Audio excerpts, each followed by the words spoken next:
Welcome to How We Heard It, the podcast about music, pop culture, movies, and more, with your hosts Wayne Bledsoe and Chuck Campbell. Hello, Singapore. This is Chuck Campbell with Wayne Bledsoe, and I'm John Baker.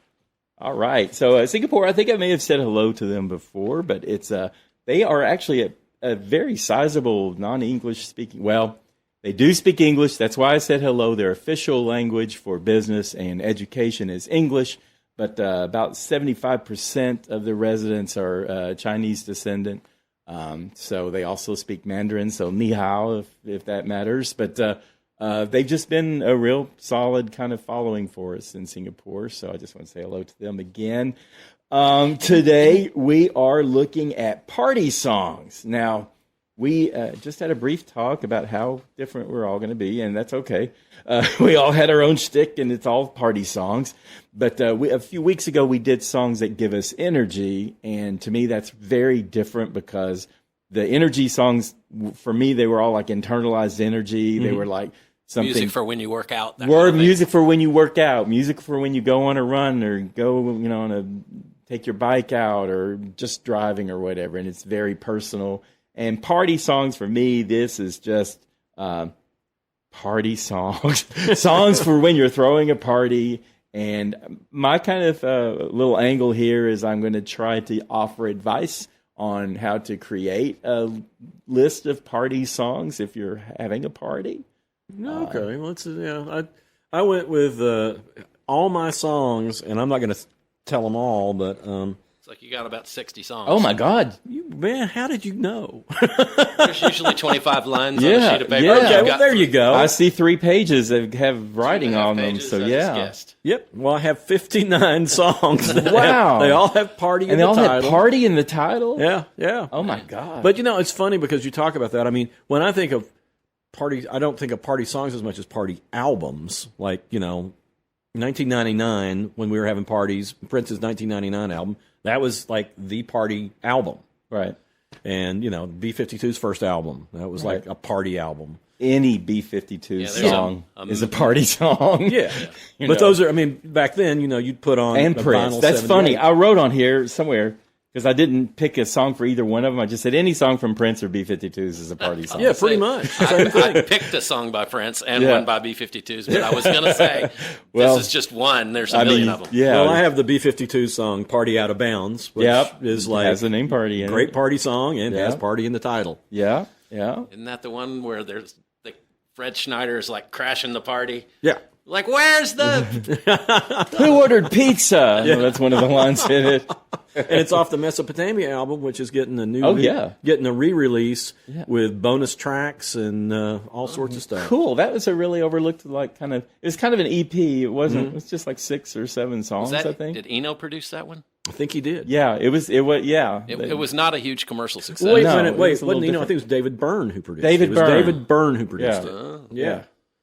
But they're adjacent. Yeah, they are very adjacent. They're friends. Yeah. But that was a great album. I'm glad they're getting I'm going to get it because I want to hear what all the other stuff was. Yeah. Well, I had Love Shack, but like I say, pretty much that's a great party song too. Though. Yeah, Love. Can't go wrong. B-52s are just they feel like they're a party band. Put them on. Yeah. Yeah, but so we're done here, and we're going to we'll be back next week. Your party songs, Prince and B-52s. You don't need anything else. See ya. I haven't thrown a party in so long now that, I don't know what to put on for a party. Well, so you just led it up to this. Okay, so teed it up for back when we were babies in the social media world, and we had the Facebook page for our entertainment department, and I was trying to find ways to get people to come to our page. I discovered a trick, and I just came up with it, and I was kind of challenged on it when I first started doing it. But you remember back when you could take a video off of YouTube and post it on Facebook? Yeah. Before it was linked, Right, yeah. Now they try to find a way to make it money and make it more complicated. So now you have to put a link on Facebook, and then you click on the link that takes you to YouTube. But back then it was a freewheeling, you just put whatever you want right up on your page. And even though it didn't promote any stories we had, I was trying to grow the audience for the Facebook page. Mm-hmm. And I would look at, me stats numbers and all that stuff. I would look and see when it looked like we had not too many, but not enough of a certain group of people, I would go back and I would think, okay, like especially if they were an age group. So let's say they were all 30, and it's like we need more 30-year-olds for whatever reason. Right. I would find something from maybe 15 years before when they were in puberty and early teens, and I would find like wildly popular songs in and post it, and boom, they would just be like on it. You know, it's like, and I would do it all the time. So if I needed a younger group, I would do it with a more recent song. If I needed an older group, I'd throw a baby boomer thing out from 80 or something like that. And it's like, this always works. Now, so that it's math. Part of doing a good party list is math. But I think there are other kind of rules that you need. Like, remember, your party music is for your party and it's for your audience. It's not for yourself. That's not the right place to have express your interest and taste and everything. Because I don't think most people, parties music should be kind of secondary to just the people interacting. Sure. Yeah. And you don't want to like put a whole bunch of songs they aren't familiar with, because that's distracting to people. You don't want to put a song up there where you got to listen to a lot of lyrics. Yeah. No. Yeah, it's like the worst thing you could do. And I've been to parties like this, be like, shh, hey, y'all got to hear this, shushing the whole party so they can listen to some lyrics or something. It's like, no, this isn't what we came for. A beat and a melody that people can dance to. If it's strictly an album listening party, sure. But so one of the things is, you should have told me that 40 years ago. I'm just saying. You were the one. You were the one. Never went to a Wayne Bledsoe party, so that's what you did. Well, then I get so drunk that then it wouldn't matter. Yeah. But go ahead. So I think you want to know your audience. So you want to know what your party crowd is. So you kind of want to know. Like for me, most of you all have like real. A lot of like real music nerds or whatever the nicest way is, people who are like really, really into music. Somehow I feel like I've been insulted. I think we both have. I can't music aficionados. Music for stupid people. You two, no, you two are the music aficionados, and I'm more of a not casual listener, but I would say most of my friends and everything just kind of casually like music. So they're not like real deep in it. So they'll want to know stuff they're familiar with. You don't want to go with songs that have just been played to death, though. You don't want it to be, oh, God, not that song. So you want some alternatives, and you've got to know your demographics. You've got to know kind of the ages of the people you're going to have. Is it going to be an all-ages party where you'll have, Gen Z to baby boomers, or is it going to be more concentrated on one age group or another? So what? Nothing. I'm just thinking about, when you're talking about this, this is kind of like when I would do the radio show and I would sequence songs. Yep. So you get the energy that goes up and up and up, and then you got to give something to bring, to kind of bring it down. Yeah. And I think that's the same sort of thing when you're sequencing like a party mix. Sure. Yeah. You don't want jarring shifts in momentum. Right. If you're going to have, can't all be up. Right. No. You got to have some stuff to bring people. Everybody can relax a little bit. Right. And I think that's where some people may not be good at sequencing or whatever, because you'll hear like. Now that's what I call party songs or something like that. It's just like one jarring, jag left and right. Because they're trying to do everything, on one CD. So you'll have a country song, and then you'll have a rap song, and then you'll have James Brown, I Feel Good, and then you'll have something by Taylor Swift or whatever. It's like, you don't want to do that. That's too jarring. Well, that's exactly what I used to do on the radio. But it is like, it's more than the genre, it's the tone of the song that you can do that with. It's like, if something ends on a certain chord and you start off with that chord on the next, and I don't know the chords, I just know the sound. I know this is the same thing. If the next song starts with that, it's an easy transition. Right. And there are always certain songs that you could put between other songs that would be transitory songs. Right. That you could make that link. You could go from James Brown to Taylor Swift. Right. Well, I wouldn't go with James Brown at this point, period. No. Come on. No. Well, not I Feel Good. Let's say you got a party mostly Gen Zers. You want to spring James Brown on them? One James Brown song here or there. That's the way I always... That's the man invented funk music. Exactly. So he's been dead forever. What are we doing here? So most of the I knew you guys wouldn't necessarily agree with it. And this is where the difference is. Like, I've got more casual kind of music fans type people, maybe not as appreciative as James Brown's history in music as your friends would be. some of these artists, some of these like real legacy type artists, they have such a wide variety of music, and so much to choose from. It's like I picked a James Brown song for my list that's an instrumental that just sounds like, oh, this is kind of quirky. Sounds like the mid '60s R&B instrumental stuff. That's like I didn't even remember it until I listened to it. It's like, oh yeah, I kind of remember this. But that's what I like to hear. Right. Is like, okay, familiar stuff, and then, oh, what's this? This is cool. Well, I'm being more, I guess, methodical and mainstream about it. Always are more methodical. Yes, and that same thing that I did with the Facebook. It's like, okay, I don't even like this song, but I know that people who are 42 would love this song, and I need 42-year-olds, so let me go put it up there, and they'd like it, And so that was my job, was to make them happy, and not necessarily expose them to stuff that's good that maybe they hadn't heard, So, and that's what I'm looking at, And so it's like, if you know your audience, I certainly wouldn't inflict James Brown or James Dean on Gen Z. You got some baby boomers or a lot of baby boomers, knock yourself out, But well, I mean, good music's good music. Exactly. I mean, that's the way I feel about. That's the way I feel about anything. I mean, I was thinking about this while I was putting this together and thinking about the difference in us. It's like you always categorize by, okay, this era, this number of years. Right. And with me, it's all one thing. Right. I mean, I would play on the radio, I'd play something from the 1930s and play something from the 1970s and then something from the 2000s, but they all made sense to me on how they flowed together.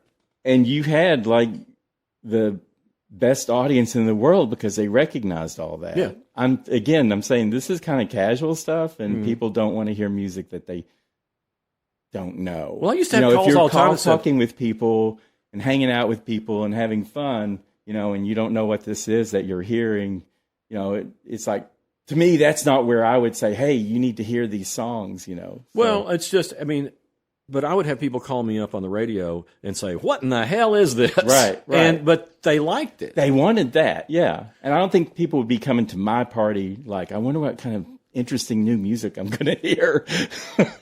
Well, I mean, I don't think I disagree with your comment about people come and they want to hear something they know. I don't think that's, I mean, maybe some. Well, but I think people like to hear new things too. Well, I think it's a mixture to me. Well, I mean, whether it's new to them. I mean. Yeah. I think that just from a party standpoint, again, I don't think the party should be the main focus of anything. I think the music is there as ambiance. And if you're there to hit on somebody or, tell jokes or catch up with somebody. Or hit somebody. Or all of the above, You catch up with them and you hit on them and they don't turn you down and you punch them. So, you want the right songs for that. Let's talk songs. What do you got? Let's talk songs. So I'm going to start with Gen Z, just because these would be the ones who probably be the most responsive to the last 5 years. And again, I think you want familiar songs, not 100% all familiar songs, but I don't think you want to hit them with one unfamiliar song after another. I really don't think that would be the best thing to do. But I hang out with different people than you all do, so so that's part of it. But so the Gen Z people, they're at an average of like 21 to 22 years old, so they'll probably be most familiar with songs from the last 5 years. Yeah. And the lines are blurred here from generation to generation, and certainly younger people can hear older songs. So you just want to mix. But like if you have primarily Gen Z, then you could use more recent songs. And if you're primarily boomers, you don't want to try to slide, whoever by them. No, I think so. If I'm going to a party with a bunch of Gen Zs, you're at the wrong party. Something's wrong. Well, I have been at, when my daughters had parties, and I've been to their parties, it's like, I'm a little out of place, but, by the same token, it's like, I like it. I mean, I like being around young people, and I like hearing stuff that I don't normally hear. That's perfect, and that's what you want, But anyway, so what I would just suggest, including Sabrina Carpenter's Espresso. I thought you liked younger people. Some of them. Who's bigger than that? Sabrina Carpenter. But I think you would pick from the most obvious songs, and you would have a selection of those, and then you would go some that might stretch the boundaries, and some some unfamiliar songs are fine to deal in there too. This is just me and the way I would do it. And if I was throwing a party and I didn't know much about music and I wanted some advice on how to do something for other people like me who didn't know much about music, then this is advice for them. We've been friends for how many years now? I don't know. I can't count anymore. 30, whatever. Something like that. Maybe closer to, at least 30. Yeah, not 40. Yeah. Maybe. But we've never been to a party together as far as I know. No. Oh, yeah, we have. Have we? There's someone we know who used to have Halloween parties. Oh. And I don't even remember the music. I don't. I remember I made a bad costume choice once because the Monster Mash. Everybody talked. Oh yeah, yeah. See, that's what you don't want. You don't want to like this the most obvious song. Yeah. Are you sure I was at these parties? I know you were at one of them. Okay. Well, I've lost a lot of memories. Yeah, me too. Well, good. Then you forget me in the Superman costume. Oh yeah, I don't remember that. But anyway, I mean, I don't think we've ever been, other than that, I guess, to the same parties and had the same crowd. So anyway, yeah. Well, I mean, y'all can jump in. No, keep going. Yeah. Okay, name some songs. Listen, I mean, about half of everything I listen to is a party song. So I thought, well, shoot, I'll never be able to whittle this down. So I needed a prompt to organize myself. Got you. And this is what I did. So for the just Gen Z people, I was thinking of Benson Boone. Sorry, I'm here for someone else. Perfect. He's at a party. It's up tempo, not super up tempo. Even the K-pop Demon Hunters, the Golden, that was like an Oscar nominated song. It's got that up. It's got the energy and the movement in it. I think that if you think you might have some, that's another thing too. Are people going to be hitting on each other? Is there going to be like kind of a sexual groove? I would say you could take either Tate McRae's "Greedy" if you want some sex in your music, and take Tate McRae's "Sports Car" if you want a lot of sex in your music, because those are both slinky kind of dance songs. I ain't cleaning them after that party. The Weeknd "Blinding Lights," that transcends generations. He's also popular with millennials and Gen Xers who've been paying attention, and he's such a good singer. "Blinding Lights," that's just a classic. Dua Lipa, "Levitating," it's just got this big chorus of yeah, it's got these yeah-yeahs in it. Harry Styles, again, if you're looking for a slinkier, sexier groove, that would be "Watermelon Sugar," which is a very direct sex song and exploration and all that. And if you're looking for something that might be a little more melancholy but even more rhythmic, I would say "As It Was." And Kendrick Lamar, "Not Like Us." I think now that's another thing. It's like you got to know your audience and what kind of genres they like. And I don't know if you want to deal out a lot of rap I wouldn't scare baby boomers with a lot of rap music or something. You know what I mean? So we're used to the rap music. Okay, now. Well, if you're used to Funky Cold Medina, and Me So Horny. That's more recent than that. Well, Kendrick Lamar's "Not Like Not Like Us" is great. Of course, I always talk about Olivia Rodrigo. I would say a rockish type song. The thing about Olivia is that she's got kind of a throwback sound to what she does. So she could cross boundaries beyond Gen X and has. And I would say "Get Him Back" or "Good For You." Or her new album's got that song "My Way," which just grabbed me and became my favorite Olivia Rodrigo song. And it definitely has a vibe to it in the synths and everything and the chorus. And it's just this rocking song. But it's just really attention grabbing. Chapel Roan, "Hot to Go" if you just got a playful party, or Pink Pony Club if you're a little more whatever.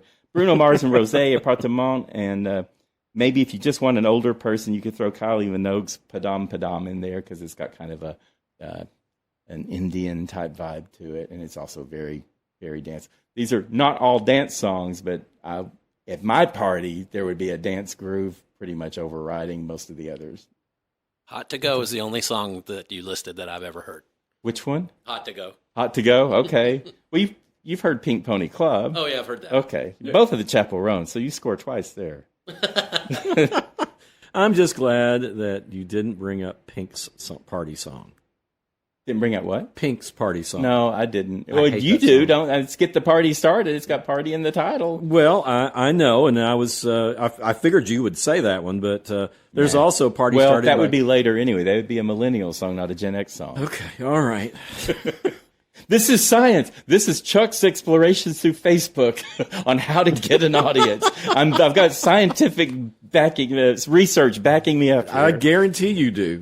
That's the way you've always been. It's the only way to live. Well, there's also, Party People by Parliament. Okay. Parliament Funkadelic. I mean, that's another band that's like, I've always felt like you put on a Parliament album, it's a party. I would do that for boomers and younger or older Gen X. Yeah, I think people discover. I mean, having raised kids, I watched my kids. They start off with the music that's popular then, and then they start going back and finding stuff. Yes, and I do recommend that. I don't recommend just doing songs from the last 5 years. Well, there's Pointer Sisters having a party. There's the Minutemen from the great album Double Nickels on the Dime. Maybe partying will help. It can't hurt. And let me tell you, we go back to the 50s with my favorite opening line for any song about a party. I've never kissed a bear, I've never kissed a goon, but I can shake a chicken in the middle of the room. And that's Wanda Jackson. Shake a chicken. Elvis covered. Is that a metaphor? Or is that I don't know what the hell it is. I asked her, and she didn't really know either. But it's like, you got the little girl's squeaky voice singing that. Yeah. It's okay. I've never kissed a bear. I've never kissed a goon, but I can shake a chicken in the middle of the room. Let's have a party. So you would play that at your party? Oh, heck yes, I would. 24-Hour Party People by the Happy Mondays. Okay. We've not talked about the Happy Mondays. That's definitely Gen X. Yeah, and we've never. I don't think we've ever brought them up. But we haven't brought them up on this show, I don't think. Yeah, but I'll tell you what, I don't know if you got the same album, but I think it's Bummed is the name of the album by the Happy Mondays. You open up, and like the inner sleeve was like the grossest, nastiest, like 1960s porn picture you've ever seen. This nude, okay, and it was like, oh my God! It lived up to the name of the album. I don't remember that. Oh Lord, it's in my collection. It's one of those things. It's like, I don't want to get that album because I don't want to see that. Yeah, I remember that whole sort of what was it all out of? They called it Manchester. Yeah, the Manchester scene, Jesus stuff. Jones, and all those. Yeah, rave bands out of England. Yeah, and all that music is pretty much party music. Okay, I think. Well, if I don't know it, I don't know. I thought you knew all that stuff. Happy Mondays, really? Oh, the Manchester stuff? I stuff? can't remember, Madonna's album from 3 years ago. It's like, don't ask me to keep up with something from 30 years ago. Well, there's another great song from the 50s called Let's Have a Party by Amos Milburn. And Amos Milburn is like great R&B guy that not a lot of people remember, but all his stuff is party music. It's all about drinking and having a good time. And so, yeah, you guys listening, if you like experimentation and adventure, then listen to Wayne and John here. These are the songs you want for your party group, Well, Amos Milburn has another song called Down the Road a Piece, just talking about like this is just a little knockout shack, and he talks about it's better than chicken fried in bacon grease. It's just down the road a piece. We're shaking chickens and greasing chickens. We got a lot of chicken stuff, I don't know if I've ever talked about a single chicken song. So. Actually, one night when I did a radio theme on animals, there were a lot of chicken songs. You'd be surprised how many. I could do a whole show on chicken songs. I'm just reminded of the Magnetic Fields song where he's talking, my heart's running around like a chicken with its head cut off. I have a Magnetic Fields song on here someplace called the doll. It's the Doll Party. Somewhere. I don't know where it is.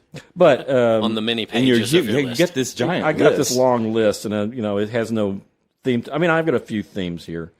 But yeah, he's got a woman singing on that one. It's a really pretty little song with a toy piano on it. But yeah, I had a whole category of different types of parties. Okay. I have Tabby Thomas with Hoodoo Party, which sounded like a fun party. Okay. Hoodoo, not voodoo? Hoodoo. And this was from maybe 62, I think, is when this came out. Divorce Party by Lucky Dube from, he's a reggae artist. There's a lot of reggae party songs. Well, divorce parties, that sounds great. Yeah, and that's what it's about. It's about, let's get together and celebrate these two are divorced. Yes. And then James McMurtry has a song called Hurricane Party, which is this great description of everybody gathering for the hurricane in a bar and hanging I've been out. to those. Yeah. Yeah, I mean, it's cool. Then we got an Oingo Boingo with Dead Man's Party. Dead Man's Party. Okay. A great song for Halloween. Tiny Tim has a song called The Coming Home Party, which is about how disastrous the coming home for this person is. Everybody in the neighborhood. I would slide Tiny Tim in between the two Tate McRae songs. Would you? Just see what happens to your crowd. Let's just see what happens. I would love to see that. I played Tiny Tim is very underestimated or underrated. I know. Rent House Party by Champion Jack Dupree. But, that's what people used to do all the time is they'd have a party and people would donate so they could pay the rent that month. Okay. You never heard of that? Nope. Oh, yeah. That was a thing. I've heard of the song, The Thing, or The Singers. Well, they need to revive education. That. Because, that's a way to raise some money to pay your rent. And, of course, Birthday Party by the Pixies 3, which is about a birthday party. Yeah. And then, do you remember the Reverend Billy C. Wirtz? No. He was a comedian. Are you talking to me? Yeah, well, he was a comedian about the time that you started working at the paper. He was, okay. But I interviewed him a few times. He was loads of fun, real nice. He would do these, he's not like Weird Al Yankovic or something, but all of his songs were funny. But he has a great song. He has one great song called Partyin' MF, which I can't say it. No, right. But which is probably the funniest because it's a guy who parties all the time and is, an awful guy. But my favorite is Mennonite Surf Party, which is exactly... They have those all the time. It's almost redundant when you say surf party. surfing. You know it's the Mennonites. But I don't know what happened to the Reverend Billy C. Wirtz. He was really funny, and he was, great guy, and had some really funny songs. One Mennonite surf party too many, maybe. Maybe. I have to look him up, though. I should have looked him up today and find out what happened to him. I hope he's still alive. How about No Parking on the Dance Floor? That's good. Midnight Star. You don't know that song? No. Well, there is nothing on my list that is past the year 2000. Okay. I mean, all my... Well, I'm going backward. I'm going to get back to some 80s at least, So there'll be that. I'm going to go ahead and jump in with millennials. Now, this would also include some Gen Zers, but also some... Going back far enough in time that you don't have to be super young to be, totally familiar with it. Right. This would be the Uptown Funk. You remember that? Mark Ronson and Bruno Mars. Of course. LMFAO. I've got one with Party in it. Party rock anthem. Very, very vibrant, kind of energetic song. Now, this is one, Size Gangnam Style. Now, there are a lot of songs that hit so big and you just never want to hear them again. That's one for me. Well, that one I'm thinking, it's been long enough that you've not heard it in a while. Yeah. And I don't know, I feel like that one's on the bubble. You could if you're not tired of it, use it, but if you're tired of it, don't use it. Same thing with like Barbie Girl or YMCA by the Village People, which is an older song anyway. But some of these songs that if you're still fond of them, you can use those. Use those sparingly. Don't use the big overplayed song one after the other because that'll be a turnoff. But throw in a few that maybe aren't quite overplayed to you. Miley Cyrus, depending on the millennials and where they are in their age group and all that stuff. We Can't Stop. That was more recent when Miley became, more off Disney and more of an adult woman, having parties and stuff. Or you could do, if you want to hit millennials who were like teenagers during her time on Disney, you could use Party in the USA, but only for that group because everyone else would just hate hearing that, I'm sure. Mm-hmm. I got so that I do like Miley Cyrus to some extent, but I don't ever need to hear that song again. No. Well, I think maybe Lauren, maybe your daughter, it would just be kind of like you remember your teen years. This was a fun song. Yeah, she probably would. I think that's accurate. Yeah. Pitbull and Kesha teamed up, two great party song people, and they did Timber, which is awesome because you got weird Kesha and Pitbull. Anyway, that's very, very millennial, I would say. Or you could just go Kesha's Blow, which is even more energy. You could leave Pitbull out altogether. if you were a fan of One Dimension, I would recommend instead going with The Wanted. I'm Glad You Came, which is about a party, about someone coming. The Wanted, they were a rival boy band to One Dimension. The One Dimension stuff is probably played out for most people, but The Wanted had a really good one with I'm Glad You Came. Is One Dimension and One Direction two different bands? Isn't there a Direction? Wasn't Harry Styles? Did I say One Dimension? Because it's One Direction. Yeah, it's One Direction. Oh, okay. Thank you. No, I was there trying is to, no I was One thinking, Dimension. Oh, okay. Fifth dimension. Put them with One Direction, and you've got dimensions. And thank you. Yes. Black Eyed Peas. A lot of people aren't fans that haven't held up as well. I do think I Got a Feeling though would click with the right group. Katy Perry last Friday night had the goofiest, and there was a gal who is probably we used to work with, a millennial, and she goes, I don't understand that video Katy Perry did for last Friday night, because she deliberately made herself into this geeky, like high schooler with braces and everything and dumb hair. And she goes, why does she look so bad in that? And it's like, because it's a joke, but it's a playful song, probably the most endearing Katy Perry's been. Then the big boomers, people would know Rihanna with Calvin Harris, We Found Love. Justin Timberlake, Sexy Back. We're dead into the millennial age period now. That's probably the best Timberlake song to go with, because I think it's got a good groove. Wayne would hate this party. I would. I'm not so right sure now, I would enjoy yours either, so I think it's only fair. Yeah, I'm thinking about... I but you're not my target audience here. Of course not yet. I'm not. Yet. Oh, here we go. Shakira, Hips Don't Lie. Well, yeah, I can go with that. All right, you can go with that. Her Hips Don't Lie. And she's got Wyclef Jean in it, which is awesome. Flo Rida, Low. Again, if you can handle a little bit of hip-hop or whatever. That is a song that I hope to never hear again. I got Okay. so incredibly sick of that song. Okay. I could not stand to hear it again. That would make you leave the party. It I would. bet It would make Lauren me go listens outside. to it. I bet Lauren listens to it behind your back. I think even she got tired of it, Okay. probably. What about Hey Ya? The interesting thing about Outkast Hey Ya is that that song is not an upbeat song, but it certainly has an It upbeat sounds feel. like an upbeat song. Yeah, no, Hey Ya is like, I mean, I never get tired of Hey Ya. Yeah. That song is just so good from top to bottom. I would say Usher's, yeah, you would want that too. These are going back to the early 2000s. And I was thinking, where does Jennifer Lopez fall in this? Because she does dance songs all the time, but some of her older ones I think sound too dated now. Yeah. So she did one in 2005 called Get Right, which is kind of in the middle of a lot of things she did. But it had this great horn in it, and it just had a different vibe to it, and this like sing-along thing and this build to it. And it had a little more than the general paint-by-numbers Jennifer Lopez. So I would recommend Jennifer Lopez Get Right. Okay. And that I'm up to 90s now. Oh no, Work It by Missy Elliott. Work It by Missy Elliott. Definitely Work It by Missy Elliott. Well, I don't Put your remember thing down, flip it and reverse it. Is Moni Love 80s or 90s? Who? Moni Love? Remember her? What was the song? The song that I was talking about is Grandpa's Party. We don't remember that what song? you're talking about. Really? No. Grandpa's Party? Yeah. Tell us about it, Grandpa. It's a funk party. I mean, it's a funky little R&B song from, Okay. But you remember her.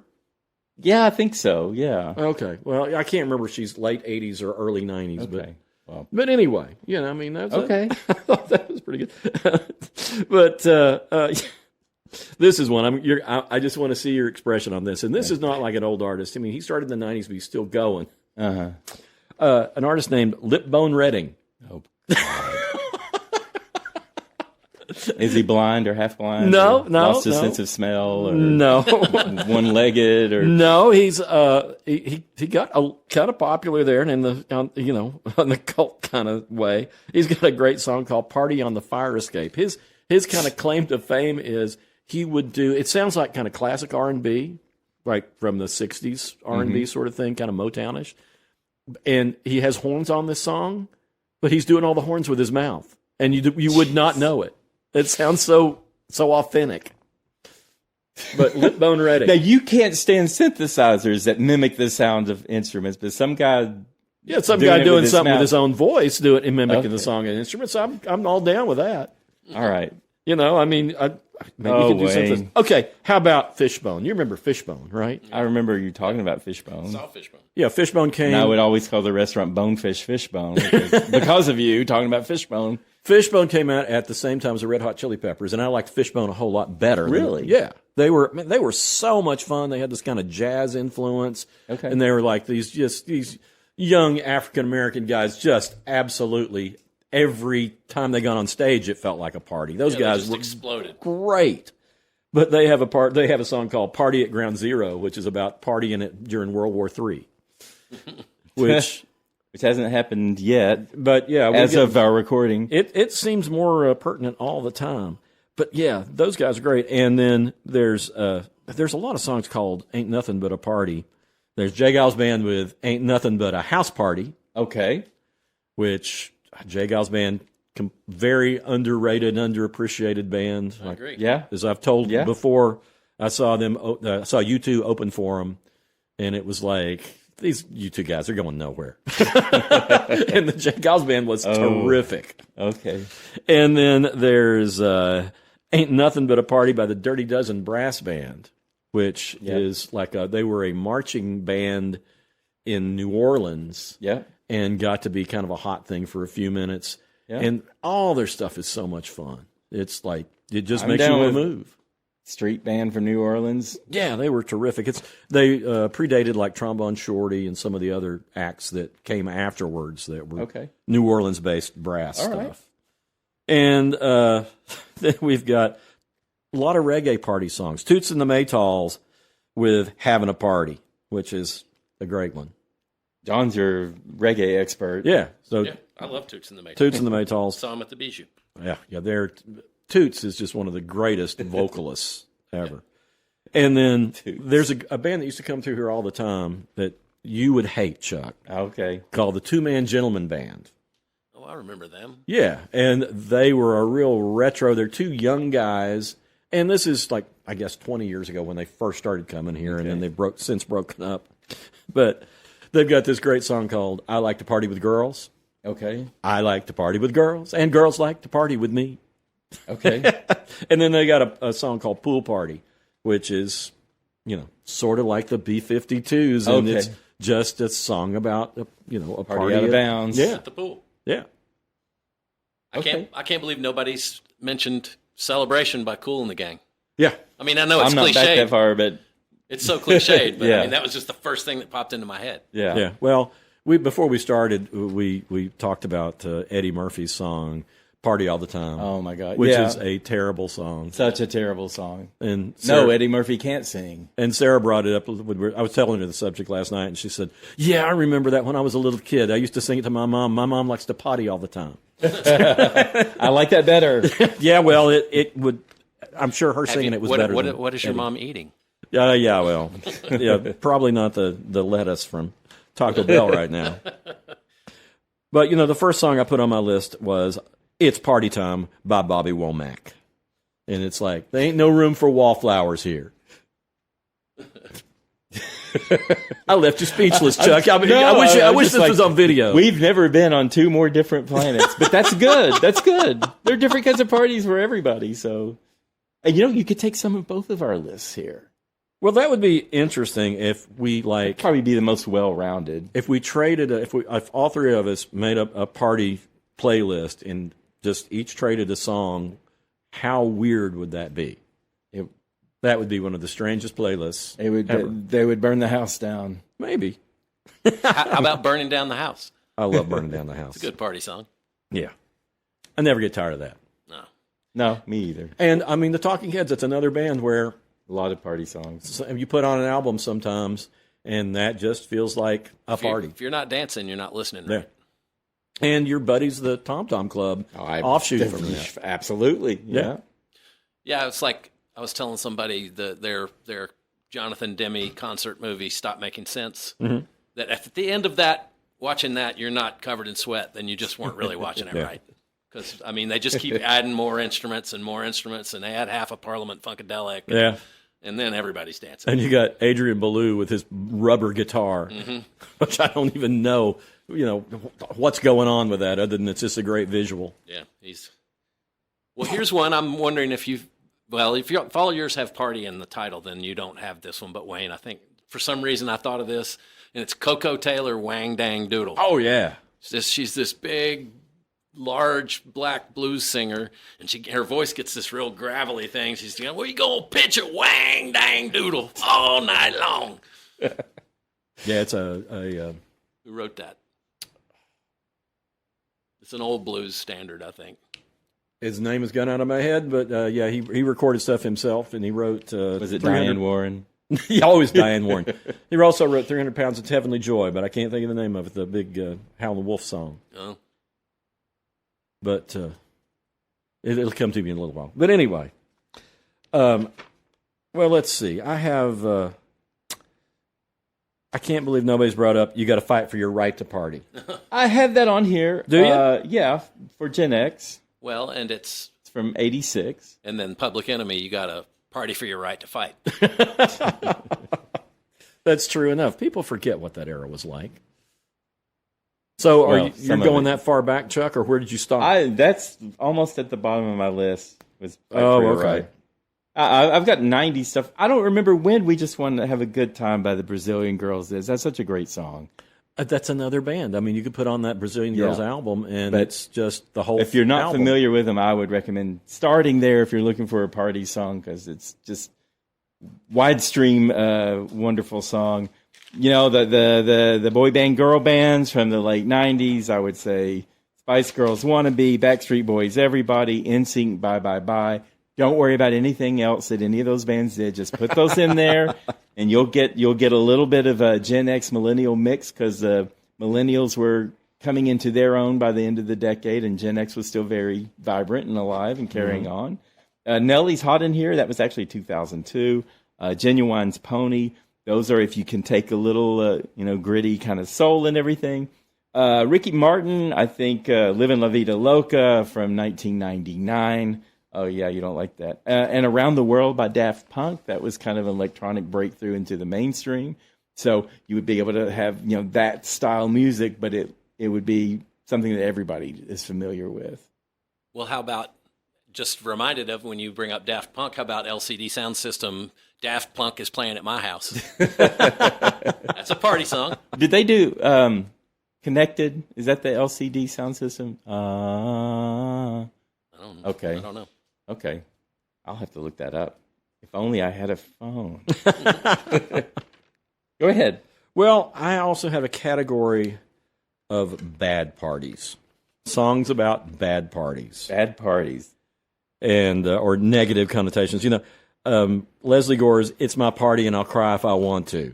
Yep. Songs about, breaking up. Parties going wrong. Yep. And then we've also got Don Gibson with "I'm Gonna Give Myself a Party," which is another song about being broke up and alone. "I Don't Want to Spoil the Party" by the Beatles, which is, I don't want to spoil the party, so I'll go and, can't find his girlfriend. And there's a really, Joe South, who wrote the song Hush, and "I Never Promised You a Rose Garden," and a bunch of classics. He has this song called "Party People." It's one of the most depressing party songs. It talks about how these party people are all phonies and fakes, and when the party's over, they're all sad. It's a song that's like, oh. That's Don Gibson? No, that's Joe South. Every introvert's fantasy. All those people enjoying themselves are really just sad people, and they're all fake. Oh, my gosh.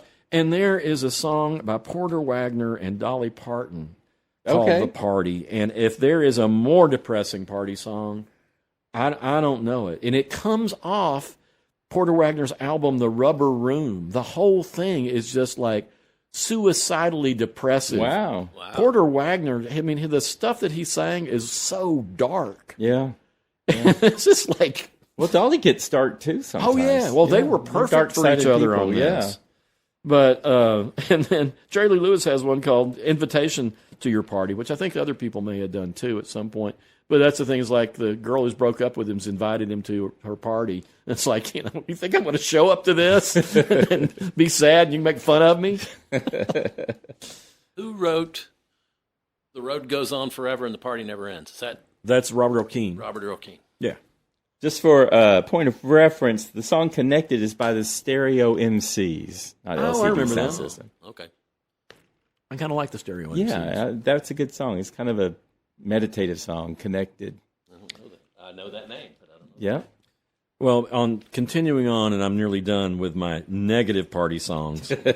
There's a singer, a R&B singer from the 60s called Charlie Hodges, and he's got a song called "I'll Never Go to a Party Again." Well, in our local band here, Smokin' Dave and the Primo Dopes have I think I've been to this party before. Yeah. Which is a great song. Yeah. It's like, oh, I'd rather be at home listening to jazz music. And then Dar Williams, who's I don't think I've ever recommended any Dar Williams. She's a great singer-songwriter. Yeah. She's been going on for a long time, but she has a song called Party Generation, and she writes a lot of songs about really bad guys. I think she's had some really bad experiences. Okay. And it's about this loser who goes out looking for a party. I mean, a middle-aged sort of a guy or older guy, Right. and finds some college students and joins them in their party. Oh, and it's just like... Cringe. Yeah, I mean, that's the whole thing. The whole song, you're going, oh, God, I hate this guy.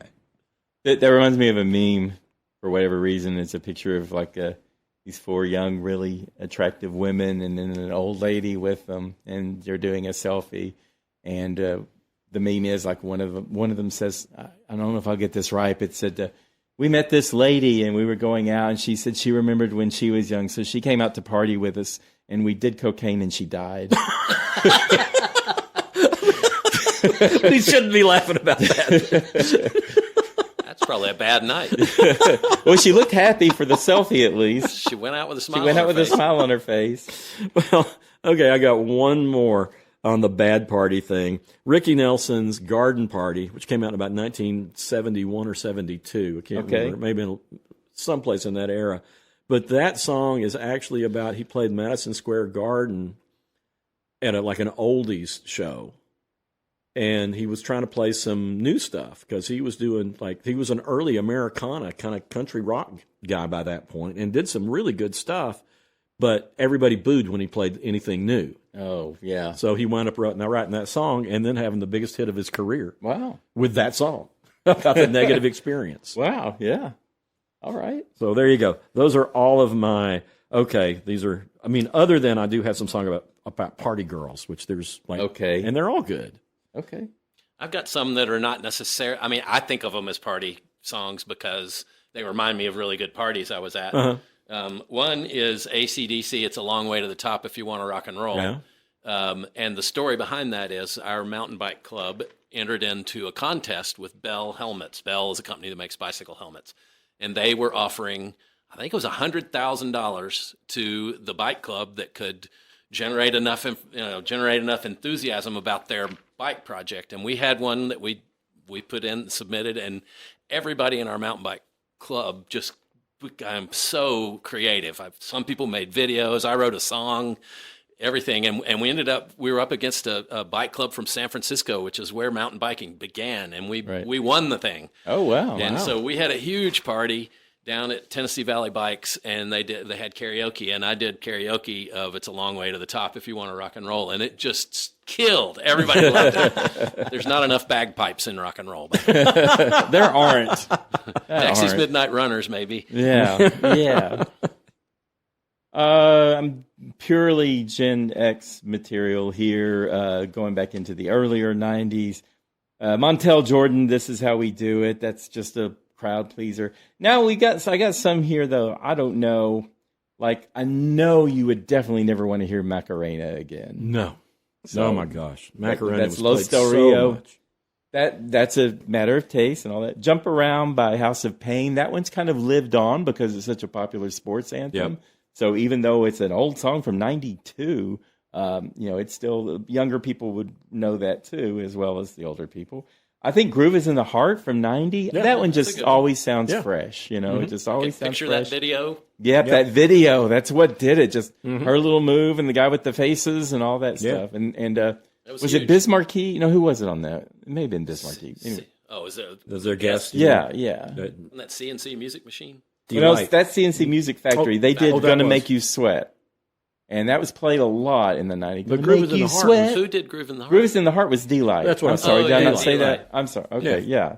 D-Light was Groove in the Heart, though, but CC and the Music Factory. And then, of course, MC Hammer's Can't Touch This. I can picture that video. Can't listen to it, maybe. I don't know. What would you think, Wayne? That's one of those songs. It's old. It was played to death. I got sick that of has it. been. Isn't that the Rick James riff? Yeah. But it's Super been, freak. I haven't heard it in probably 20 years. Right. So, yeah. And that's why I think you're safe if you're going back to something that was overplayed, but then it's recovered from the abuse of overplay to where it doesn't sound so just, oh my God, when you hear it now. Yeah. So. Yeah, that one, I mean, and there's, I don't know if anybody remembers Space Ghost Coast to Coast, the show, but the character on there, Brack, has a very funny spoof of that song. Oh, really? Yeah. Okay. You can't talk about it. No. Okay. It's not anything dirty, but it's just okay. the way he does it. I mean, it's not funny unless you hear that voice. Okay. All right. I got going back to the 80s. This might be going back too far for some of the younger people in your crowd, maybe.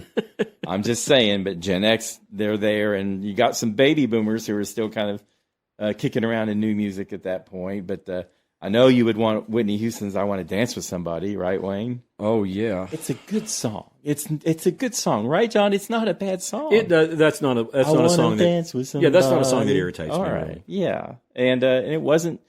She wasn't doing acrobatics or anything. No, and it was pretty. No, that's what I like. That's why it stands. That's why I can handle it. Is like she's not doing everything she can possibly do in one song. Right. Yeah. If you got to do Michael Jackson, I would go with Billie Jean just because of the groove of the song. You know. That's the thing. I actually loved Billie Jean when it came out, but I got so burnt out. Oh, really? Yeah. Okay. Yeah, I mean, if I were going to pick a Michael Jackson song, it would be "Want to Be Starting Something." That's what I was going to say. Okay, yeah, that's even older. I think that's off the wall. Yeah, that goes. Yeah, I think, isn't it? Yeah, I think it's a '70s song, even, isn't it, or around 80? Right, 80, right about 80, 79, 80. Well, Billie Jean was a few years after that. Yeah. One of the ones I picked for Facebook in my early days of trials and everything, when I needed more Gen X people, I put the Human League's "Don't You Want Me" out. Oh yeah. And it just blew up, and our online guru was like, "What are you doing here?" I said, "I just wanted people to come to our page and see our other." He goes, "Okay, well, keep going that way, but keep an eye on what you're doing." And it went well. Why was he worried about that? Well, just that I was posting a music video on an entertainment site that was there. The basic mercenary function of the site was, let's get people reading our stories. Yeah. So when I'm posting something that's not promoting any story, it's kind of like if you're a businessman or something, you're kind of like, oh, I don't know about wasting your time on something it's like, I want an audience too. I want them to see the stories before and after that. You were so far ahead of the curve on this stuff and understanding how this worked. I mean, we had a week-long workshop that we had to sit through, and we had this guy who did not know Jack. Right. And it was the thing, I was sitting beside you the whole time, and I was thinking, this guy's doing a whole lot better than anything you're suggesting. This and you is haven't like early social media. Yes. Yeah. And it was like, you haven't even looked at our section. You don't even know what we're doing. Nope. And it was maddening. Right. I have never been more frustrated. I hate having to go to a training that's just It was a week long. Yeah. It was a week of listening to this idiot who probably golfed with somebody at Scripps Howard. Yeah, he probably had a good pitch. And right. And people who knew even less than he did thought he knew everything. They would hire him. Yeah. And then we had to make a video.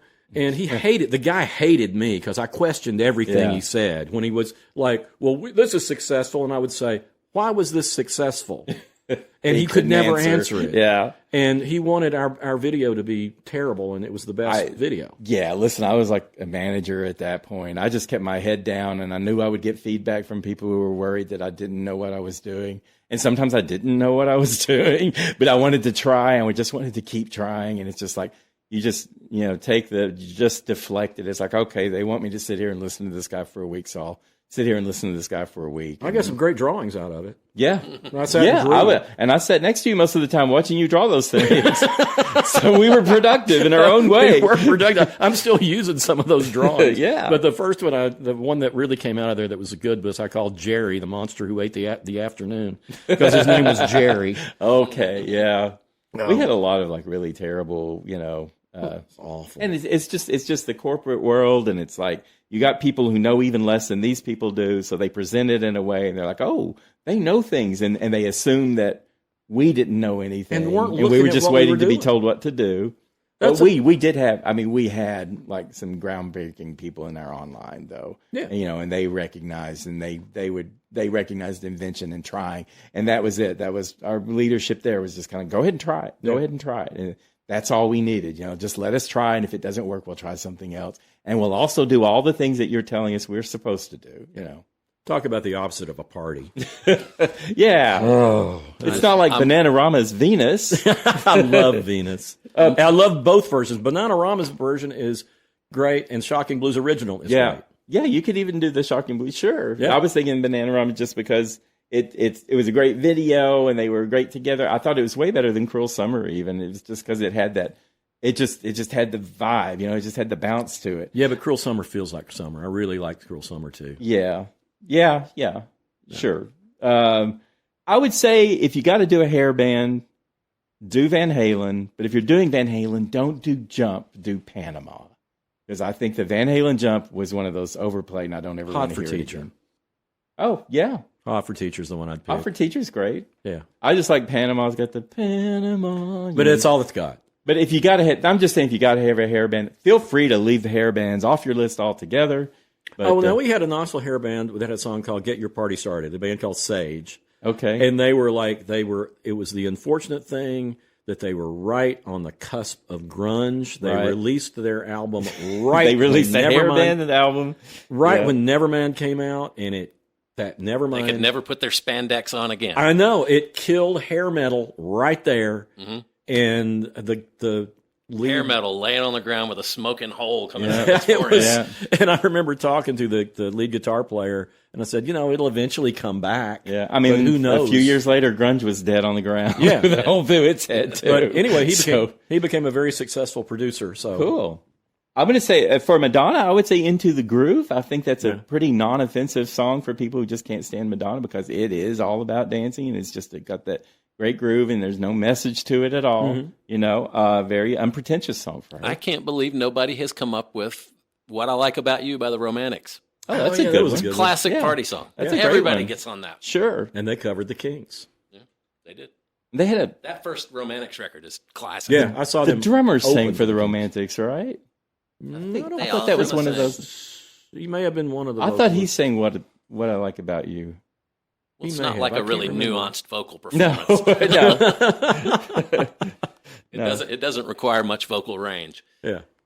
I would say Soft Cell's "Tainted Love" would be all right. Even with the, I like it when it goes into the "Where Did Our Love Go."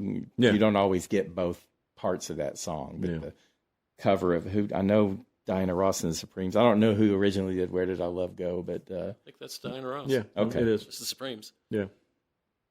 Is "Tainted Love" their own song? Isn't that a cover too? Though? It may be a cover. I think too. it is a cover, but I can't remember. It's not Double somebody I was cover. familiar with. That's cool. Yeah, I think it is. I have "Surrender" by Cheap Trick. Just because it's just a blast. Just because I still don't know that song. I can't believe you don't know. Every time we talk about it, favor. I did. No, I listened to it. Yeah, you didn't. And like I said if I had been a teenager back then, I probably would have liked it. Oh, okay. But at this point in my life, hearing it for the first time, not well. so The one much. problem that "Surrender" has is that it sounds like crap. It does sound like all crap. those late '70s, early '80s CBS records. Yeah. They just have not remastered any of them. That was the most off-putting part of it for me. It's like, oh, this sounds thin. Yeah, you got to crank your stereo up just to get it to. Yeah, I agree. Well, I wanted to put a couple more locals in since I mentioned Sage. Barks. Locals in Knoxville. Well, yeah. Well, actually, Bark has moved back to Mississippi. They're originally from Mississippi, but they lived here for 20 years or something, a long time. The Tim and Susan Lee. But they have a song called "Big Old Party" from probably my favorite song by Bark called "Terminal Everything." And it's just a great song about, we need to throw a big old party because all this lousy stuff going on. Yeah. And it's what we got left. Yeah, and it's like, I love it. I love that song.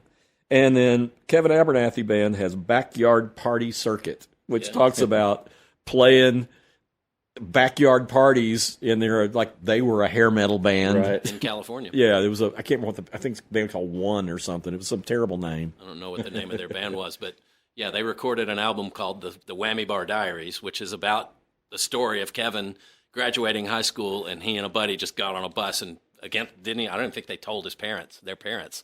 They just got on a bus and drove across the country and started a metal band in Sonoma County. And came real close to getting signed. It was like, it's a great story. Yeah, it is. Because it's like, this is what a lot of people dream about doing, and here's the reality. Yeah. Kevin Abernathy, Just Kevin Abernathy, right? It's it's Kevin Abernathy and Uwe Luth was the drummer who he actually came back from California. He lives here with now. Kevin, yeah, and he's a sound guy. Okay, but he's a really good metal drummer. He's just, so they recorded that Whammy Bar Diaries here at the studio, and when we finally got his whole drum kit set up and arrayed with microphones, that was the most microphones I had ever deployed at one time. Wow. And it sounds great. That album really sounds good. But the Backyard Party Circuit thing is like, there's a lot of funny songs on it because it's like, where am I going to live next week? There's a song about, couch surfing. And this one is like, we're never going to be able to make it doing this all our lives. Right. Yeah, because the only gigs they could get were just playing in people's backyards. Yeah.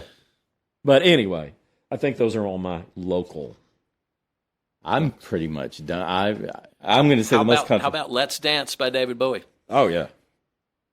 Sure. Good party song. It's not, it's not my favorite David Bowie song by a long shot, but it's got a great groove. Yeah. And it's got Stevie Ray Vaughan. Stevie Ray Vaughan, for sure. All right. What have I got left here? I put down, you got to say, Having a Party by Sam Cooke. It's been covered by tons of people, including Rod Stewart, who I didn't think did a very good job. Is that the one that starts off, we're having a That's party? it. Yeah, okay. Party on the Patio by ZZ Top. And then we've got to mention Andrew W.K. Do you remember Andrew W.K.? Yes. Yeah. I didn't realize, I hated him. Yeah. When he came out with that I Party think we Hard both song. did, didn't we? I think we did. What did he do that we wouldn't have hated? Well, what happened, my son Rylan, for some reason, really got Did into he whistle or something too? Or I'm thinking someone else. It was Andrew Bird. I think you're thinking. Yeah, you're thinking Andrew Bird. He was like a rocker on the piano, and he would just go over the top. Okay. But I didn't realize he was actually a performance artist. Oh. It's like that makes a difference. It does, and all these songs were about party, and he was like trying to make like a religion out of partying. And once you kind of got into it, it was way more interesting. And his piano playing, some of his piano stuff was... I think he's classically trained. Yeah. And it was like, some of it was really, really cool. He played big ears before. Yeah, I think I remember that. I remember a time when we both didn't like him. Yeah, I hated him when he first came out. I didn't like it at all. But once Rylan got into it, and I kind of understood what he was doing and started listening closer, it was like, oh, yeah, there is something to this guy. This is a performance art piece. This is not like, let's all get drunk and party. Yeah. He was going for something else, and it was something weird. A lot of times, people don't catch on when someone's got more going on to their sound than just, most people don't listen that deeply. No. Well, and that's the kind of people I'm throwing parties for. All right. That's why we're listening to, Well, I've got a category of after-party songs. Okay. The party's over, classic pop song. Nat King Cole does probably the best version of it. Let's Put Out the Lights and Go to Bed. So, like, Hoagie Carmichael written, like, song that all sorts of people did. Bing Crosby. And When the Party's Over by Billie Eilish. Oh, okay. It's a really depressing sounding song. Yeah. And, I don't know how I feel about it. I listened to it again when I was putting this list out, and it was like, man, it's just such a bummer of a song, but it's a good song. Yeah. I mean, she's good at that. She's really good at that, yeah. And Wasn't That a Party by the Rovers, which is written by Tom Paxton, and it's just talking about, the after effects of the party and talking about all the things that happened, and he's got a hangover. And then finally, Greg Brown has a great song called End of the Party, which describes the end of a party and sounds like it. It's like when I would start playing things for parties and you kind of wanted everything to calm down, I would start putting on slower, softer music and, Nora Jones? No. I used to put on like Charlie Parker with strings, like jazz stuff, and Billie Holiday and things like that. All right. Yeah. So anyway, there you go. I wasn't going to go back to anything older than what I've already talked about here, the 80s. Although I thought of things like Neil Diamond's Sweet Caroline, these songs that have lived on, like we were talking about Jump Around has lived on. So there are some songs. It's guaranteed to get people singing that. Bum, and every generation will know that. It's a great song. Yeah. So I thought that would be good. Yeah. And I was thinking about disco. I was like, I don't know what doesn't sound really dated now, but I thought Patrick Hernandez, Born to Be Alive, and to some extent Amy Stewart's Knock on Wood. Both of those keep surfacing in like social videos and stuff like that. So you can pass those two off, but I think a lot of the disco just and are you talking new disco or like original disco? We're talking about original disco. Yeah, I think Jive Talking is a killer song. Well, play that funky music. You don't like that? I just feel like it's too old anymore. You know, it's like, and this is for me in my party list is like, unless everybody's you're going to surround boomer. yourself with 17-year-olds. Yeah, well, no, I'm just saying if everyone there's laws about that. Don't force the 17-year-olds to listen to boomer music. But yeah, I mean, I think Patrick Hernandez, Born to Be Alive, was 78, and it's just like a real song. But I see it pop up all the time, so it's kind of lived on. Some songs do that; they kind of transcend time. They don't often do that with me as much as it does with you guys. But I say, I wouldn't have a problem with Sweet Caroline popping up in the middle of everything. Well, I got one last song. Okay. And it's something I'd completely forgotten about, and it really doesn't. It's called "The Party" by Regina Spektor. Okay, who I liked her when she came out. The more I've listened to her, the better I like her. I mean, I keep going back and thinking, man, she was good. I always knew she was good, but she's better than I remembered. Yeah. When was she making records? Right about the early 2000s, late 90s, I think, is when that stuff was coming out. But she's got a song called "The Party." And it's basically just about how good her partner makes her feel. And, it's just this appreciation. It's really sweet. I mean, that could be a topic. I don't know. But you have people who are like really good, solid performers. But then there'll be someone like an Anita Baker or a Sade or whatever who comes in and steals all the glory. Right. And you'll have someone like a Regina Spektor who's like really great, but bigger names come along and just kind of overshadow them. And it's like they can all exist and they're all good, but the ones that stand out. Who was bigger and overcame Regina Spektor? Like Tori Amos, and I guess she's more 90s, I think. But Tori Amos and that whole crowd. Yeah. And I don't know if she's too late for the Lilith Fair people or... I don't know. But I mean, by the time you get Lilith Fair, which Sarah McLachlan put together and all that, so... it's just like people fall through the cracks even when they're great and they're recognized as being good, but there's more to them. There's more to them than what people gave them credit for. And it was just because bigger, like I would hate to be a singer trying to break out, in Adele's world or something like that. Well, Regina Spektor, I mean, her biggest song is probably the folding chair song. Pull your folding chair up next to mine. But she was a singer-songwriter who was on piano and rarely had much other instrumentation other than her piano. Yeah. And, man, but that song is... But Tori Amos had the red hair and the weird songs and the Cornflake Girl and, so she just got more attention because she had more different things, but it didn't make her, like, exponentially better than Regina Spektor. But I think Regina Spektor is more interesting overall. And I think she was, like, born in Russia. She's Russian for sure. And I don't know. I mean, she's one of those that has popped up through the years, and I think, man, she is so much better than I really gave her credit for, even though I liked her at the time. Right. But anyway, it's funny. There was a local artist named Daje who came on my show one night, and I could tell she'd been influenced by Regina Spektor. I said, "Okay, you listen to Regina Spektor?" And it's like she lit up. Yeah. Because I guess nobody else had ever talked to her about Regina Spektor. Right. But it was really nice to see that, we both appreciated this person. Yeah. All right, I'm done. Well, we've done lots and lots of songs from Get your party going. Yeah, from all over the map. If you got a party, we've given you roughly 14,000 suggestions. So take them and run with them as you will. And we're going to move on to recommendations. And I guess I will start. Okay. I will start with I didn't talk much about house music. So I'm going to start in music, and I'm going to recommend the duo Basement Jacks, which was a British music duo of Felix Buxton and Simon Ratcliffe. I remember getting their debut album. It was just an advance that Astralworks sent me. And it was called, Remedy. And it was 1999. And there was just a little blurb on it. I said it was some Village Voice reporter or critic had said something about, they're going to do great things for house music. And I'm like, okay. And I love them. They do house music, which is party music, but what they do so well is it's like a pastiche of all genres, and every song sounds really different from the song before it. So it's like this ever-changing thing. So really, I would recommend their first 3 albums when I was keeping up and reviewing them. They've continued to go on with the EPs and hidden tracks and new albums and anything.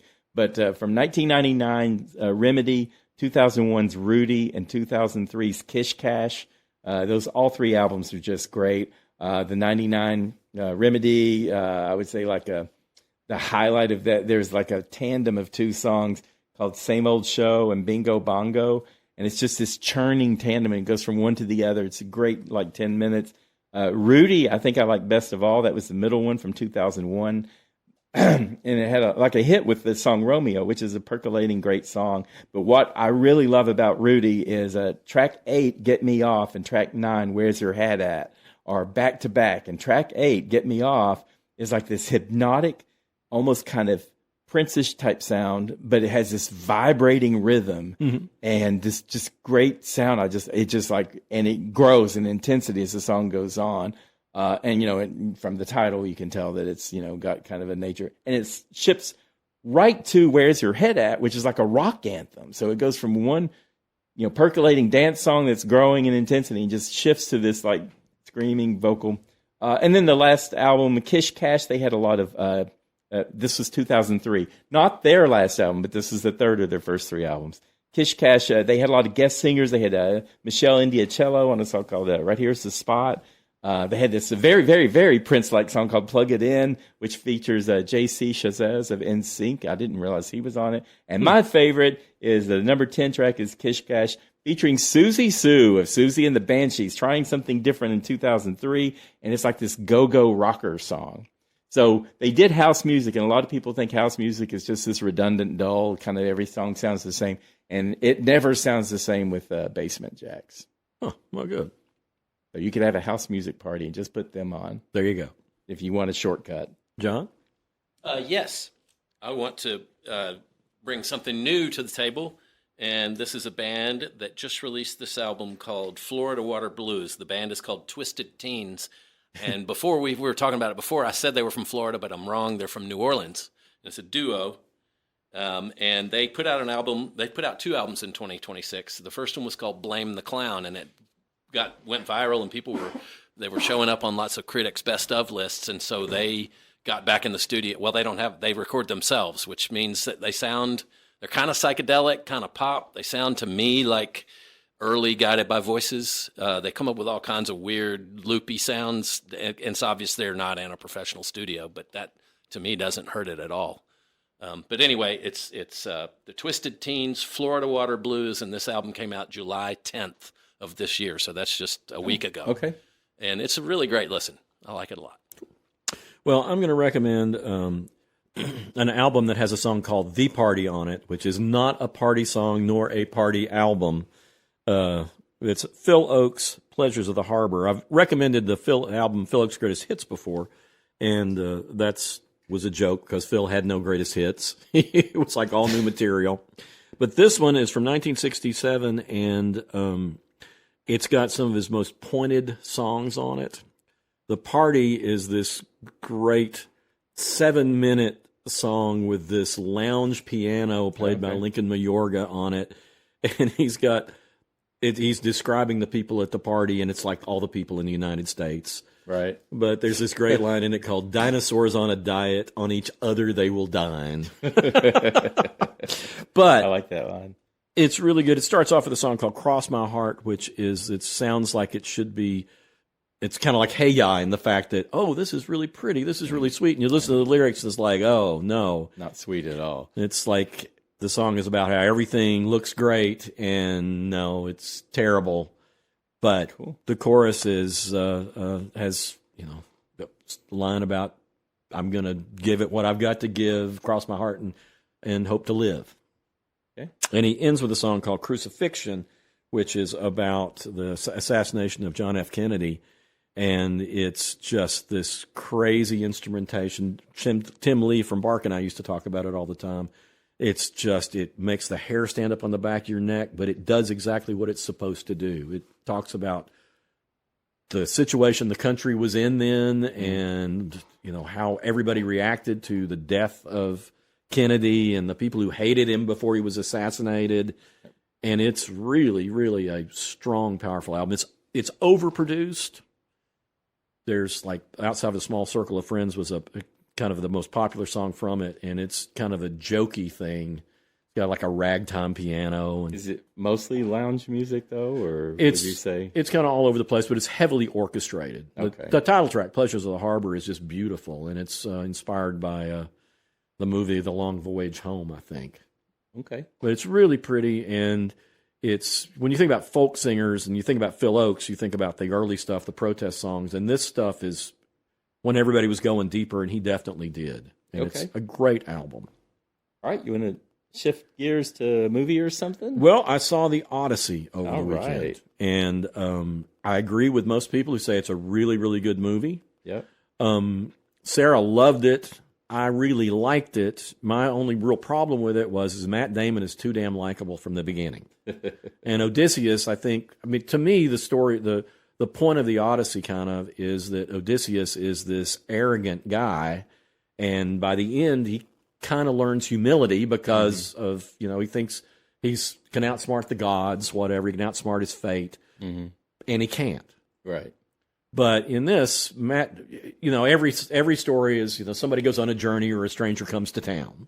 Right. And this is Matt Damon goes on a journey, but I don't see that much difference from where he was at the beginning. Oh, interesting. Okay. And it's got... You're always supposed to learn your lessons from stuff back then. And, he talks Elliot, about too. learning it, but in this, which I think is interesting, it is the massacre at Troy when they go in that has actually changed him. And I'd wondered why Zendaya, or how do you pronounce her name? Zendaya. She plays Athena, the goddess Athena. Okay. And she's always coming to him, and you're like, why is she in this role? Because she doesn't have any like real. She's good, but she doesn't have any real gravitas, to it, like you would expect a god would have.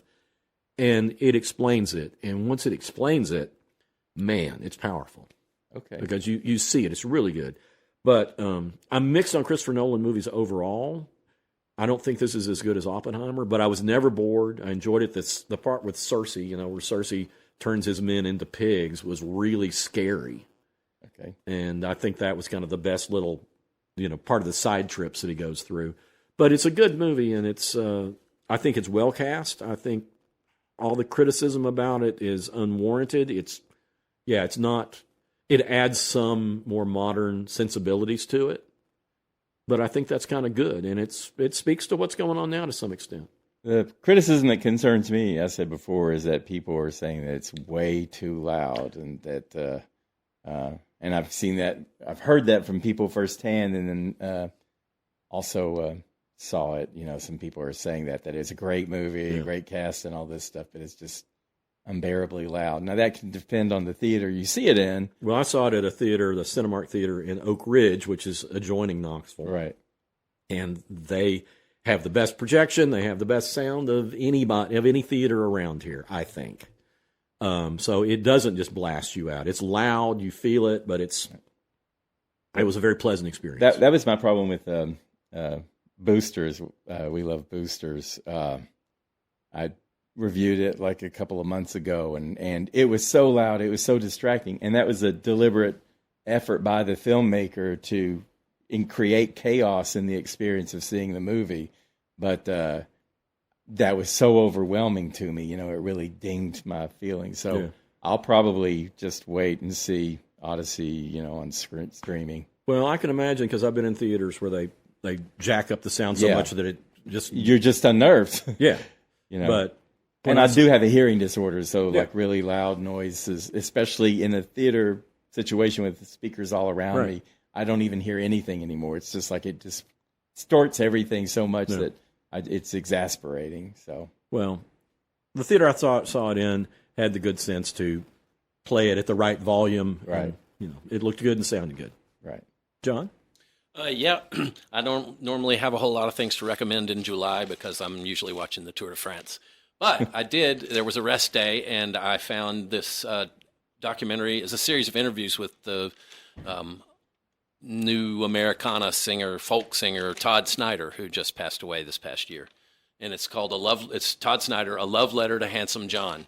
And it's just him being interviewed in a series of different places. But he's just got this he's got an interesting take on things. He's a protest singer, definitely not a Republican, and not a conservative. He's kind of he calls himself a lazy ass hippie. But his songs are funny, and he's just got some accumulated wisdom to him that I really miss. The world misses, I think. Yeah, and he was on John Prine label. Yeah, he was. And he started playing. He originally was from Memphis, and he started playing in Memphis when I was living in Memphis, and that's when my band first started playing my songs. We never met, but he had a regular gig at a bar near Memphis State University called the Daily Planet. And his first album, once John Prine signed him to his label, was songs from the Daily Planet. Yeah. And so he played a lot of the songs that he had been playing for years in the bar down there. Yeah, he was originally from Portland, Oregon, before he went to Memphis. Yeah. But yeah, man, he was great, and he died last year, I think. Yeah, under unfortunate circumstances. Or the beginning of this year, maybe. I can't remember. I think it was still this. I don't know, because I think he was coming to the Bijou, unless my wife and I had tickets to go see him. And I want to say that show was in October, and he died right before. So it may have been fall of last year. Where's our Google person? Yeah. But we need that fourth person here just to Google as we go. What'd you see, Chuck? I saw Evil Dead Burn, which is the latest segment or whatever of the Evil Dead movies that go all the way back to Bruce Campbell filming one here in Morristown, Tennessee, the very first Evil Dead. And this one also, it's executive produced by Sam Raimi, who's the series creator of this film series.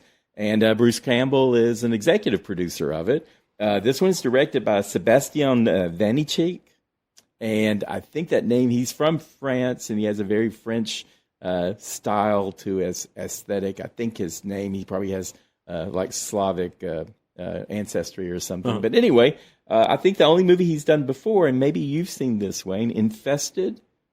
It's a French movie from 2023, and apparently it's a well-renowned, and I've seen people saying, you've got to see Infested. It's about, I think, in a Parisian apartment complex. It gets these, killer spiders take over. That sounds fun, though. Yeah, and it's got all kinds of acclaim. I haven't seen that, but this movie, The Evil Dead Burn, it has a familiar theme in that, in the first Evil Dead, they all ended up in this cabin out in the middle of nowhere. And in this movie, it starts with a woman, and I should have looked up how to pronounce her name because I don't have any idea. I would say Suhelia Yacoub. She's like a French woman. But this movie was filmed in New Zealand, and I'm not sure where it was supposed to be happening. I thought it was happening in Canada. But her husband has died. He dies at the beginning of the movie, so spoiler alert there. And she goes to a family reunion from hell because she is with his brother, her husband's brother, and her husband's brother's girlfriend or wife. I don't know if they're married or not. And they go to the parents' house of the two brothers, the one who died, and very unwelcoming, unfriendly parents. And a grandmother who's like the comic relief in the movie.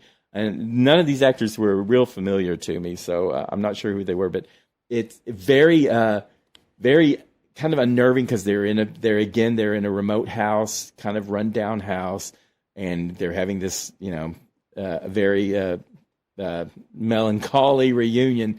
And there's just so much tension between all the family members, and this poor woman's on the outs with everybody, or almost everybody. It's brutally violent. There is some very dark humor, but it's just like over-the-top violence and gore and everything. And it's so you can see the natural successor to the first Evil Dead. But what sets it apart is this director has a very clear French style of filming these movies, and I've not seen them film. Most of the Evil Dead type movies or any kind of horror films are real blunt, direct, screenshots and everything. And he does a lot of close-ups and overhead shots of fighting and stuff, and it's just kind of an interesting feel. Yeah, it feels like you're watching a combination of an American slasher film or whatever, because the people in the house are turning into deadites. Deadites are like kind of zombies that have been infected in a way, and they're fighting each other. But it was, and if I have to give an alert, there is a dog in peril in this movie, and I can't stand that. I hate that. I don't like seeing. And so just know that there is a dog who's in jeopardy also in this movie. But it was interesting just because of the director's perspective, and it just felt like it had more oomph to it, and the acting seemed better than most what you usually get in these kind of movies. Huh. So I recommend it. Again, that's Evil Dead Burn. It came out in theaters July 10th, and Google it for streaming. Do you feel like you need to have seen the other movies to enjoy it? No, not at all. No. Cool. Okay. Yeah, there are references to like all the other movies here and there, but there's no Bruce Campbell in this movie. There's no just overt humor, because the Evil Deads we were talking earlier, they kind of got funnier as they went along, and then they backtracked to the more horror in recent years. And this one, you could it's totally a standalone movie. You wouldn't have to see any of the others. Good. Well, I started to watch Evil Dead Rise when it was on HBO a few years ago, and I was like, there just was no humor to it. Yeah. It was gross and scary and stuff, but it was like there was no humor, so I just wasn't enjoying it. There's a grandmother in this one who's disabled, and she was pretty quiet through most of the movie. And then when things started cracking up, she would just say a line. And the first time I heard it, I thought, was that supposed to be funny? And then she says something else like that, and something else like that. Oh my God, this is the comic relief. Is this poor old woman who's seeing the world collapse all around her, and she's just throwing out these comments. So interesting. Cool. It was different. I like that director's style. I want to see Infested now. Yeah, I want to find that one too. All right, folks. Well, you got your party music songs, and you can find us on social media on Facebook and Reels. And YouTube, we have blurbs on the YouTube regular video channel, and we have our entire podcast is on YouTube podcast now. That's kind of a relatively recent event, but all of our episodes are up there now, as well as like Apple Podcasts, Spotify, and everywhere else you see podcasts. And we're on TikTok and X, and we've actually had a little tick up in Instagram. I've been complaining about how Instagram is just getting us to the same few people that, our friends and family, but so I was thinking maybe we should drop that, and got a kind of a big slew of likes all of a sudden. So maybe we'll keep doing Instagram as well. And if you have any questions for us, suggestions for topics or recommendations or whatever, you can write us at howweheardit@gmail.com. Thanks for joining us, and get your party started.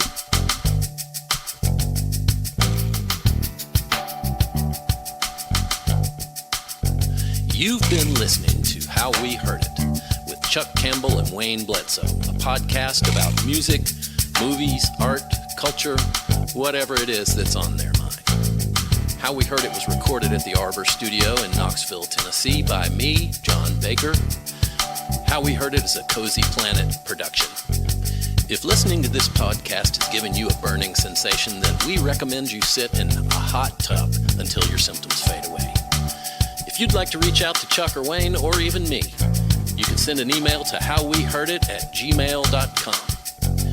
So thank you for listening, and come on back and we'll have another episode for you next week.